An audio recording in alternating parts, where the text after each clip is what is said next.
Sri Lanka tourism promotion બ્યુરોએ પોતાના મુખ્ય travel trade ભાગીદારોના સહયોગથી 15 જૂન 2026ના રોજ સુરત મેરિયોટ હોટેલ ખાતે Sri Lanka tourism B2B road show અને નેટવર્કિંગ ઇવનિંગનું સફળ આયોજન કર્યું હતું.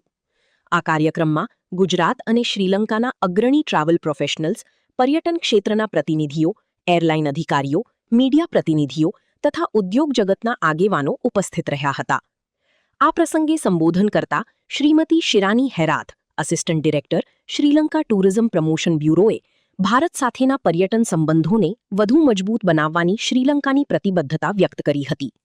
તેમણે શ્રીલંકાના સુંદર દરિયા કિનારા, વન્યજીવન, સાંસ્કૃતિક વારસો, વેલનેસ ટુરિઝમ અને વૈભવી આતિથ્ય જેવા વિવિધ પર્યટન આકર્ષણોની માહિતી આપી હતી. Shirani Herat from Sri Lanka Tourism Promotion Bureau, the Assistant Director overlooking the South Asian market. We came second time to Surat to do the road show and networking evening with Gujarati travel agents. Of course, we brought 46 travel and tourism companies. They are having the B2B sessions now. It's going in the other hall. And our main aim is this time we of course have a new message.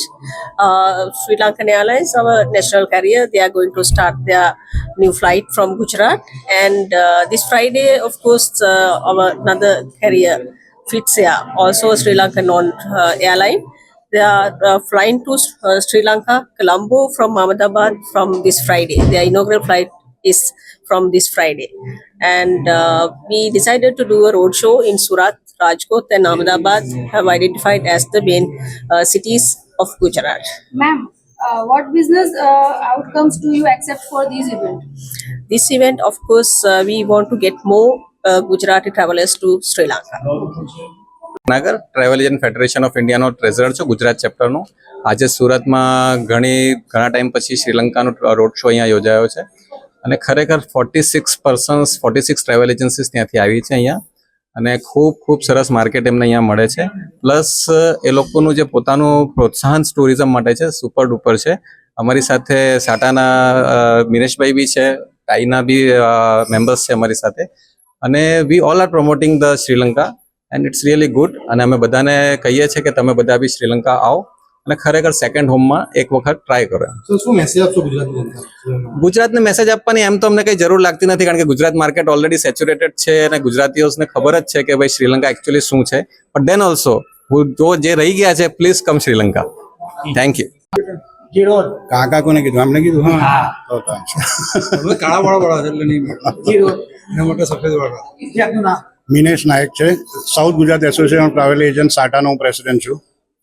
સુરતમાં આજે Sri Lanka tourism આવેલું, કઈ રીતનું આખું કાર્યક્રમનું આયોજન કર્યું? બહુ સરસ કર્યું છે. તમે જોવો છો કે આટલા બધા લોકોને એ લોકો શ્રીલંકાથી લઈને આવ્યા છે પ્રમોટ કરવા માટે. જે વસ્તુ જે અમારા જેવા ટ્રાવેલ એજન્ટ જે નથી ખબર એની જાણકારી પણ અમને મળે એટલે અમે આગળ પ્રસાર કરી શકીએ. ગુજરાતની કેવા પ્રકારનો બિઝનેસ છે શ્રીલંકા? બહુ સરસ છે, કારણ કે ઇન્ડિયામાં પણ આ લોકોએ જે રીતે કીધું કે 23% જો શ્રીલંકાનો પાર્ટ હશે તો પછી 50%થી 25% થી 30% તો ખાલી ગુજરાતનું હશે. આવનારા સમયમાં જે ટાર્ગેટ રાખેલો છે એ કઈ રીતે થઈ જાય? ટાર્ગેટમાં એવું છે, જો આજની તારીખમાં જે સિચ્યુએશન વર્લ્ડની છે એ પ્રમાણે જે ફ્લાઇટના રેટ્સ ને બીજી બધી કન્ટ્રીઝમાં જેવી ટુરિઝમ જે રીતે ઠપ થયું છે એની જગ્યા પર અમે લોકો એ જ કહીએ કે બાજુમાં જે શ્રીલંકા સસ્તું છે, ડોમેસ્ટિક ફરીએ તો બી એટલા જ રૂપિયા થાય છે અને શ્રીલંકા ફરીએ તો પણ એટલા જ રૂપિયા થાય છે, એટલે એક ઇન્ટરનેશનલ ડેસ્ટિનેશન પણ થઈ જાય છે એની જોડે.